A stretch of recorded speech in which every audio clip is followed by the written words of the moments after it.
On today's Locked On Nationals, we are joined by Aram, Leighton, co-founder of Just Baseball Media. And as you know, here in DC, we've got some exciting prospects, so let's get into it.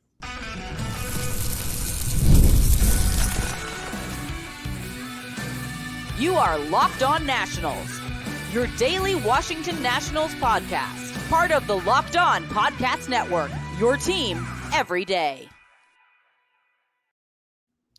And thank you all for making Locked On Nationals your first listen every single day, as we are free and available wherever you get your podcasts. And of course, I'm your host, Ryan Clary. You can catch me over on Twitter at RyanClary11 and as well as our show page at LO_Nationals. For all your latest Nationals news and notes, make sure to check us out over on Twitter. And of course, while you're at it, search up Locked On Nationals wherever you get your podcast, including YouTube, Spotify, Apple Podcasts, wherever you get it. Search up Locked On Nationals, and that is where you will find us. But on today's show, we got a little bit of a special guest, Aram Leighton, from co-founder of Just Baseball Media. You can find all their top prospects and really just prospect coverage, baseball coverage. They've got it at Just Baseball Media. So, Aram, I really appreciate the time, man. How are you?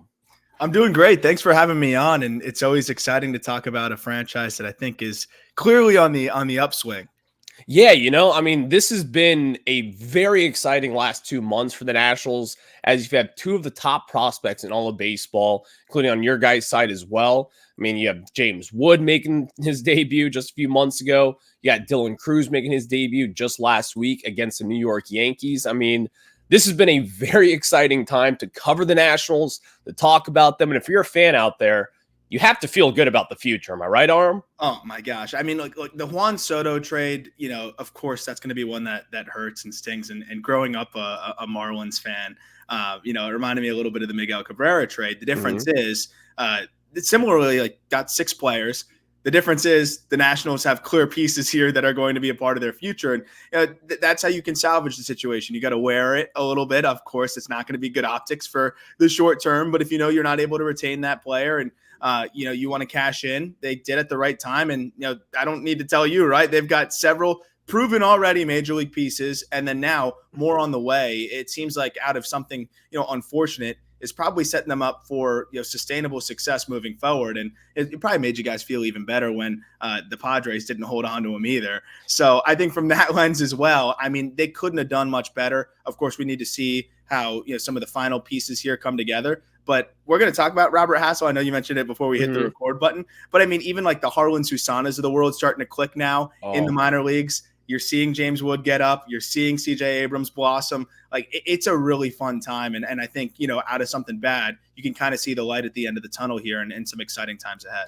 I think you put that perfectly, because you can see the light at the end of the tunnel here with, again, Dylan Cruz. He was at the 4. He's kind of like the big national name that we're like, obviously, if you're like prospect nerds like us, Aram, like we know James Wood. We've been watching this guy for years now. We all knew that he was going to be really like kind of like the big piece of that deal, even though back in the day, like people like Robert Hassel III was like the first name you'd see on like ESPN's bottom ticker or whatever. But we all know James Wood was really at the forefront of that deal. But let's get into James Wood here, Aram, because as you know, you've seen this time and time again, really over the last 2 years, whether it's Elly De La Cruz, kind of, he was obviously, you saw the talent right away, but you saw him kind of struggle a little bit out of the gate. Jackson Holiday, you've seen him really struggle out of the gate. So when James Wood got called up, being a top prospect, being 21 years old, I was expecting a lot of struggles early on. We have not seen that whatsoever. So what have you seen differently from James Wood compared to others of those top prospects so far? Well, first, good on you for being like prepared for that instead of we do the rinse and repeat every time with the top prospect. Oh my goodness, why is he struggling against the best pitching in the world? He's cooked. Like it drives us nuts. I know on the prospect show, the call up, Jack and I always get riled up about that. But it was very fair to expect a 6'7" high school draftee who's not even 22 years old to struggle. So the fact that he has been able to produce and be pretty consistently solid at the big league level says a lot. I think one of my favorite pieces that I was able to put together this year was actually a dive into James Wood's swing adjustments, because I'm always so fascinated by how a player that young and then also just that big can make mechanical adjustments to unlock so much more. And that's exactly what he did this offseason. If you remember last year, kind of struggled in Double-A, which is fine. But, you saw him start to put the ball on the ground a lot more. You saw a lot more whiff, swinging over secondary stuff. And then he made the adjustment to kind of have this earlier, slower load that allows him to get into his backside, use his base more, and be more under control instead of this kind of late, quick, short load that made him kind of look rushed. That clearly allowed him to be more adjustable, see the ball earlier, make better swing decisions, and I think make more consistent contact. And that's what stood out to me, I think, in his big league debut here. Like, what's crazy is there's things that he can still do better, and I think that should be an exciting thing, right? Like, he is still putting the ball on the ground a fair amount, totally normal for hitters with long levers who, really have to be efficient to the ball. But we're seeing I think the benefit of the improvements he made both swing decision-wise and contact-wise, and how those are shining through, I think, in his big league debut. He's going to hit the ball hard, so even if he's hitting it on the ground a little bit more than he should, it's going to get through more often than not when, your 90th percentile exit velocity is 109 miles an hour, which is what, at the big league level. So the second he starts lifting a little bit more, like, it's going to be scary. You're going to see like kind of what we saw shift-wise from the end of Double-A last year to what we saw in the early going this year. But what I'm seeing is a guy that's really confident in his bat-to-ball skills and is really confident in his ability to pick up spin and really hone in on his approach, which you just don't see from rookies, and you definitely don't see often from 6'7" rookies. I know, and this is one of those things where, well, here, let me just kind of open up the curtains a little bit for Nationals fans back there. Nationals fans so far, like, we've been spoiled as far as like top outfielding prospects go over the years. You had Bryce Harper, he came in, hit the ground running. You have Juan Soto, he came in, he hit the ground running. We are used to like superstar outfielders just coming up and being told they are going to be it. They are going to be the thing here. They're going to be the face of the franchise. Even Juan Soto was not hyped up to be that. But again, if you kind of looked at his numbers when he was 19, we're like, this guy's going to be very, very good up in the bigs. But no one expected really James would just hit the ground running, because the way that I was kind of telling people, like, hey, let's be patient. I don't know if James Wood is going to be like this all-star kind of guy, but still, even with the good numbers he has put up to this point, I have seen people actually kind of complain a little bit of the fact that, I know, hear this out, Aram. I've seen people complain about the fact that he's not pulling the ball. Mm-hmm. What? This is one of the worst complaints I have ever seen for a starting prospect. That is a good sign that he is putting the ball the other way. All great hitters can do that. And of course, you want to see him pull the ball when you have 70 grade raw power. You want to see him hit the ball 440 feet to right field. Of course, we all want to see that. But at this point in time, when he's putting the ball on the ground, and yeah, those are easy things to look at and say, well, I would like to see him elevated a little bit more. But these are things that are going to come. And as he progresses throughout his major league career, he will adjust to the pitching. And again, he's 6'7", man. Like, there aren't guys like that outside of Aaron Judge, and he's going to have to adjust to the strike zone. So I think the big key with James Wood up to this point is adjustments that he will have to make. So just kind of make Nationals fans feel better about that and just tell them to relax. Yeah, I mean, well, first, guys that have the bat speed and just the power that James Wood has, like, can get away with elevated ground ball rates, because when they do hit it in the air, the home run to fly ball rate, right, the percentage of balls hit in the air that leave the yard is going to be disproportionately high compared to other players. I always look at, like, and it's a slippery slope, though, right? Like, you want to cut it off at a certain point, but I think Vlad Guerrero Jr. is a perfect example. Like, he's having this season that's right on par with his Triple Crown almost season, right, where he could have easily won the MVP. He's still putting the ball on the ground at a 50% rate. He's just cut it down from like 55. So it's not like he needs to cut it down to 35% and be this guy who hits it in the air all the time. Of course, he needs to cut it down a little bit, but I think really you're looking at a guy, and I think you hit the nail on the head, that knows he can hit the ball very hard, can leave the yard to all fields. And the second that he starts trying to sell out for that pull side pop is where you're going to start to see him struggle a little bit more left on left, which has actually been pretty solid against. Obviously, the power hasn't been there left on left. He's hitting 277 against big league lefties. It's pretty darn solid. Yeah. You're going to start to see him pull off those changeups, which had given him a lot of trouble in his first stint at Double-A. Like, there's a reason why he's this way right now. And I think it's to be prepared for everything, to be putting the ball in play consistently. Because again, he knows he's going to hit it darn hard. As he gets more comfortable, you'll see him start to leverage those hitters counts where maybe he'll try to catch one out front a little bit more, and get a little bit more comfortable at maybe feeling like he can go to the pull side. It's also just a little bit of efficiencies with his moves, right? So the more comfortable you get there, a little bit more compact to the ball and under control you can be, and that's how you'll see him, elevate to the pull side more. But I don't know how anyone could see that home run swing against Jeff Hoffman, where it was 98 off the plate in, and he crushes that 108 miles an hour, straight away right field, and say, oh, this guy's not going to be able to pull the ball in the air.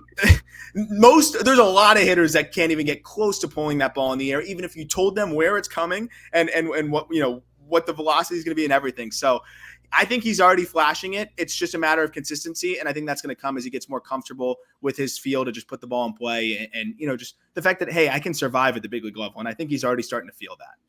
I think you said that perfectly as well. But of course, James Wood is not the only exciting prospect here. We did just spend 10 minutes talking about him. We got others to get into. Dylan Cruz just made his debut, and similarly to James Wood, he's off to a pretty fast start here, defensively and offensively as well, which I think the defense weirdly might be a little bit of a surprise to some Nationals fans. So we're going to kind of get into some things with Dylan Cruz here, and as well as Travis Sykora, Robert Hassel, and as well as the other Nationals prospects coming up here. But before we get into it, let me tell you guys about some of our friends over at Gametime. And of course, if you don't know, Gametime has a new feature called Gametime Picks that makes getting tickets for your favorite live events even easier. Gametime Picks filters out the fluff to show you only incredible deals on great seats so you don't have to waste time searching through thousands of tickets. And of course, maybe you want to go to a Nationals game coming up here soon. I can tell you this, I work right outside Nationals Park, and what I do every time is I open up Gametime, I check their seats, and some of my favorite features of Gametime is that you can get the views from your phone. If maybe you're going to Wrigley Field later on this summer, you can check to see if there's so many of those old posts right in your way, and if they are, you can kind of customize your way out of that by going a little bit earlier or whatever it is. You can do Gametime. And of course, Gametime has all the best deals. So take the guesswork out of buying tickets with Gametime. Download the Gametime app, create an account, and use code LOCKEDONMLB for $20 off your first purchase. Again, use code LOCKEDONMLB for $20 off your first purchase. Download Gametime today.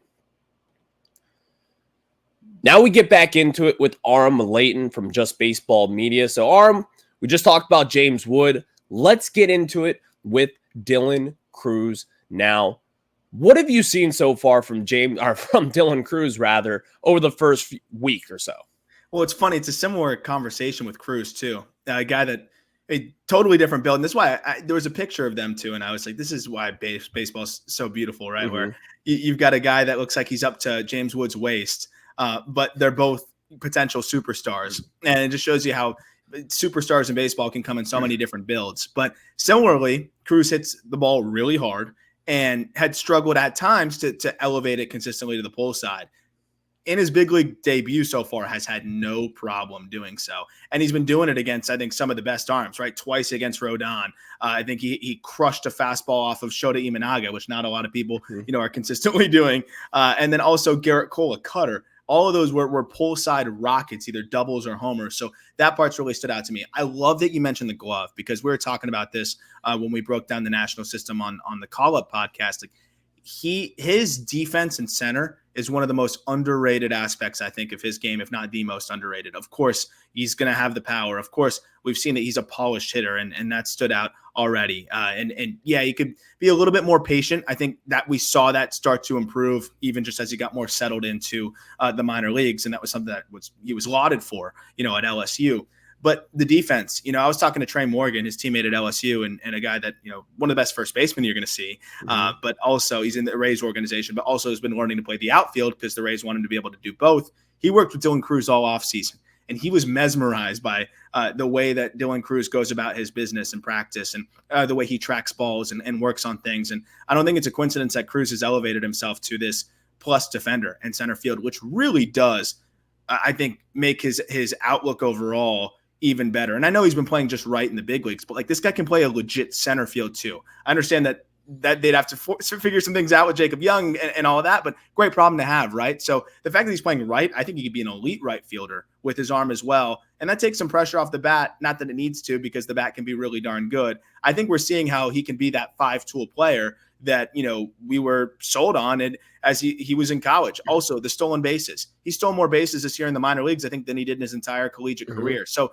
he really leaned into the 5-tool thing, and I think elevated those slightly deficient parts of his game as a pro.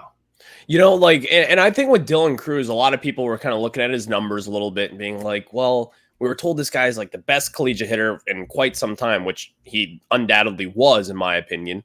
And of course, he gets to the minors last year. He's killing the ball at first, and it's like, okay, this guy's going to be whatever we thought he was. Then he got moved up to Double-A. The numbers weren't the same, but I think people were just kind of looking at the scoreboard there, because obviously you're not watching the Harrisburg Senators every single night. And, you're looking at it and it's like, okay, 1 for 4 at the single, 1 for 4 at the double. Like, when is it going to come that he's going to be batting .330 with a .940 OPS consistently over the course of a few months here? And he just never really strung that together. So, but I think right now, with the way that this Nationals lineup is, having James Wood in there, having CJ Abrams when he is not slumping at this point, that is going to help him tremendously, just to have that sort of protection in the lineup. So as far as Dylan Cruz goes, I've been kind of preaching this over the last week.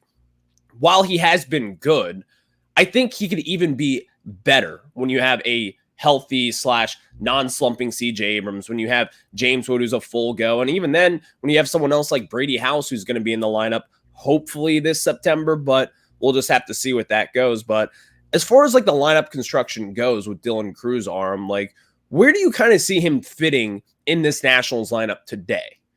Ooh, that's a good question.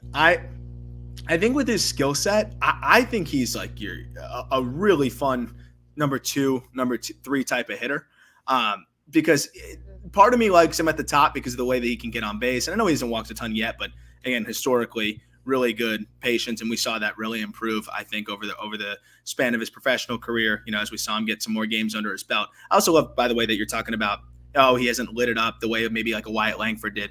Development isn't linear, right? Langford stalled out now at the big league level, and now he's started to get it going again. Everyone has their adjustment period at a different point, and it doesn't, I think, really imply maybe even if your adjustment period comes in AAA, that you're not going to be as good as the other player.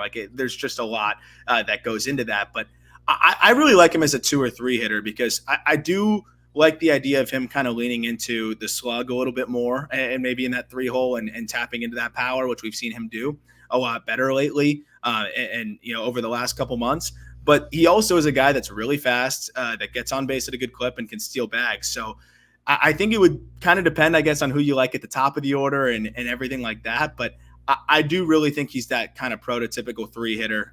Or, if you got some other sluggers or mashers in there, could do a great job of setting the table at the 2 spot.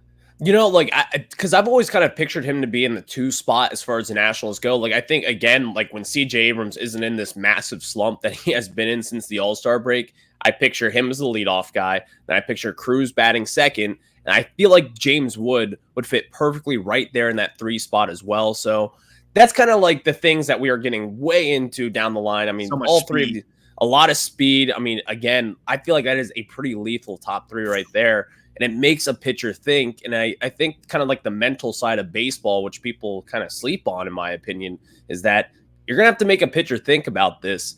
That's not going to be easy for the next 6-7 years in this Nationals lineup. But we do have to have a lot more discussions about Dylan Cruz, and we could down the line.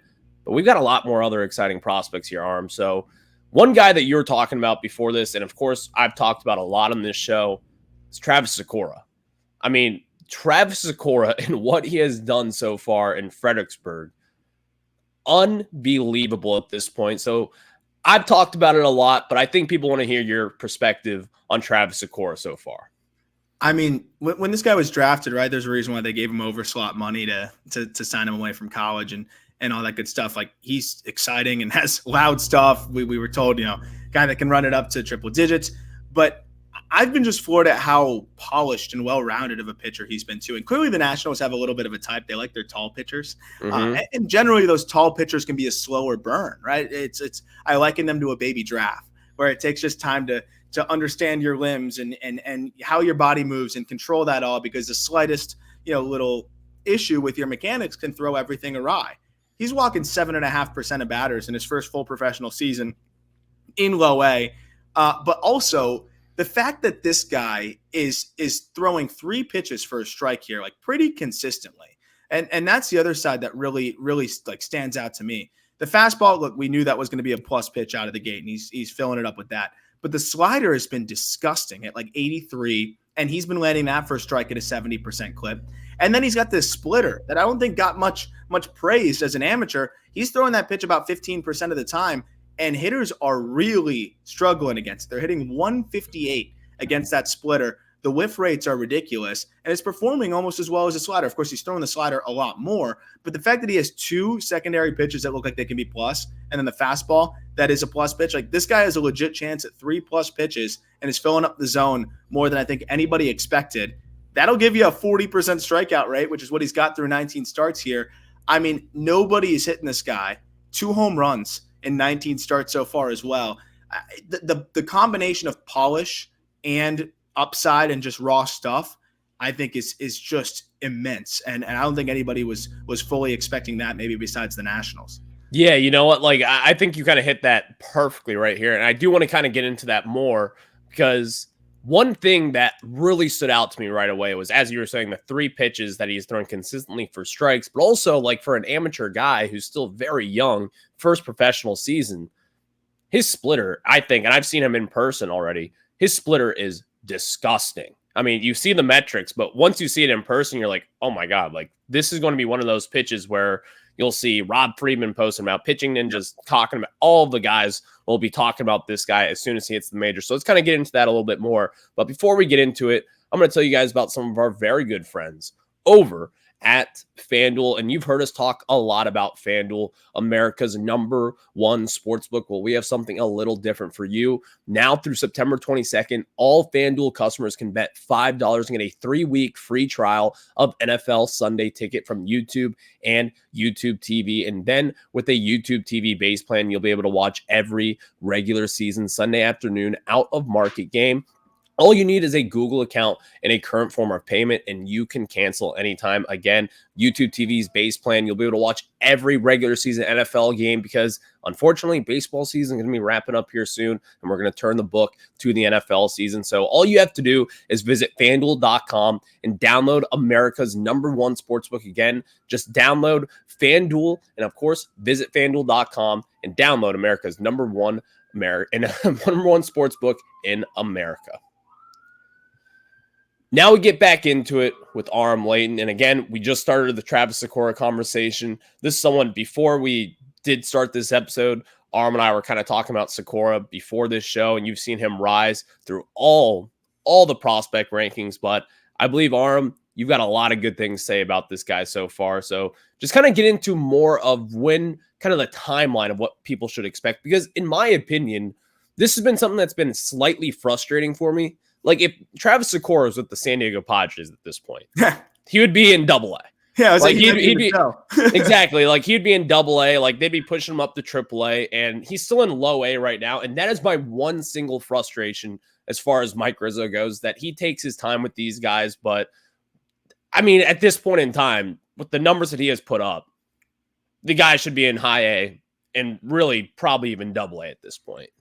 Yeah, I it's an interesting one, because I agree. Like, the Nationals pattern is kind of tough to predict, even when a guy, should be pushed quicker. I think they may make up for lost time next year. Mm-hmm. And maybe that was the plan all along, right? Like, let's keep this guy in the same spot, let him build on his momentum and have a lot of confidence. And then next year will be the year where we push him more aggressively. I still, I agree with you. He should have been in High A at some point this year. And really, that stuff was going to play the same way there. I think it would have played very similarly in Double-2, with the only adjustment maybe just being the strike zone slightly, and just maybe hitters laying off some more of those just waste pitches that, again, I don't think it's an issue for him, considering how much chase he gets and how much in-zone whiff he gets. The other thing that I love is that from that release, it's that short arm. You mentioned the splitter. I think it makes it even harder to pick up that splitter. And I think that's a big reason why you get so much in-zone whiff. So if there's a candidate that could climb quickly, it would be him to me, right? Like the exit velocities are extremely low. The end zone whiff is extremely high, and he's getting above average chase. Like that's a guy that usually will translate well to aggressive promotion. So I do think next year he's really going to force their hand, and I think you'll see him maybe even skip. Like again, I know it's uncharacteristic for the Nationals, but that is a guy that I would be comfortable having like assigning straight to Double-A next year if they wanted to, and if that was the plan, maybe that would make a little bit more sense as to why they waited. If not, I think he could make a couple starts in high A and get to double pretty quickly. This should be a guy that's in Double-A before the halfway through next season. And the second you get there, that really puts you on a trajectory to potentially make that late season call up, especially if the Nationals are young and maybe playing above their means. Like we've seen some of these young, talented cores that come together a little bit early, all of a sudden be fun and have a shot. Like we saw the Reds last year, we saw the Mariners a couple of years ago. I think this could be a similar type of situation. And if that happens, maybe we see him pushed a little bit more aggressively. But I think we'll probably see him in Double-A somewhere through the midway point of next year. And then how he does there can really accelerate the trajectory. And those are all great points, Aram. And of course, we are kind of wrapping up here at the end of time. Unfortunately, I can't do this all day, and we could talk prospects all day here. But I do want to give you the chance to kind of empty the clip on some of these guys down in the minors. I mean, is there anybody in this national system that we did not hit on yet that you got to have, for Nationals fans, they have to have this guy on their radar? Oh, I mean, of course, the kind of final piece in that Soto trade, Harleen Susana, it looks like he's finally really put it together. And yeah, I say finally, like he's not 20 years old. So that's on me, but that's what happens when you're a highly regarded prospect at the age of like 17. This guy, I mean, it is incredible now that he's just been able to find the strike zone and really cut that walk rate down and down and down. And over his last 10 starts, it's at about 9%. And on the season, it's only at about 11%, which is a far cry from where he was before. It's two fastballs at 100 miles per hour, and they're distinct, right? You got a four-seamer that plays at the top and a sinker that generates a lot of ground balls and gets whiff at the bottom. And then the slider is a plus pitch. He's started to mix in a changeup now that he has a decent feel for, and a curveball even that's a decent taste breaker from time to time. So, I mean, I think he could dominate lineups just off the two fastballs and the slider. And clearly he's shown that he can do that. He's striking out 35% of batters this year. So another 6'6" righty that I think is on a trajectory here to potentially debut at some point late next year. Also, forced his way to high A and maybe gets a taste of Double-A at some point. Maybe start late in the season. If not, he'll definitely start there next year, I think. So that's a guy that also projects really well. And then Dalen Lyle, I just wanted to give him some shine. He's not going to be a superstar, but I think he is incredibly underrated. Like he gets very little love in the system. And we talked about Robert Hassel, who's unfortunately been disappointing. Like Lyle, we had ranked in the top 10 in our national system rankings, above average field to hit, above average runner. And he's missed a lot of time. Tommy John right after the draft, been banged up. It's his first really healthy season, and he's reached Double-A. You talk about how they're slow to push guys. He's reached Double-A in his really second full pro season at just 21 years old. Don't sleep on Lyle. I think he's a fun, well-rounded player in left field that can swing it a little bit. Those are all great points because I've always kind of thought of like Dalen Lyle. Like I expect the Nationals to make a move at some point this offseason, whether it be for a starting pitcher, first, whatever it is in free agency or via trade. I think Dalen Lyle could be kind of like the odd man out because I do think people get caught up in like the prospect rankings of all this, but Dalen Lyle has a chance to be a pretty damn good pro player. So I feel like he's going to be kind of that guy who could be a trade chip moving on to this offseason. And even at next year's deadline, if the Nationals are competing and they want to make a move for an arm or whatever else that could help them at the big league level. But Aram, I really appreciate the time today, man. This was great. Please let the people know where they can find Just Baseball Media. What do you guys have coming up? Plug away. Oh, thank you. JustBaseball.com. We're always churning out stories covering all of Major League Baseball. I got a staff of awesome writers doing that. The Just Baseball show is every single day. We're keeping you up to date with everything going on in the big leagues. And then the Call Up is our prospect podcast where we're doing a lot of these types of conversations 3 times a week. So we'd love for you to check us out over there. And Ryan, thanks so much for having me on. Of course, no problem at all. That is Aram Leighton. You can catch me over on Twitter at AramLeighton8. And you can, of course, I'm Ryan Clary, your host of Locked On Nationals. You can catch me over on Twitter at RyanClary11. For Aram, I'm Ryan. We'll see you guys another day. Have a good one. Go Nats.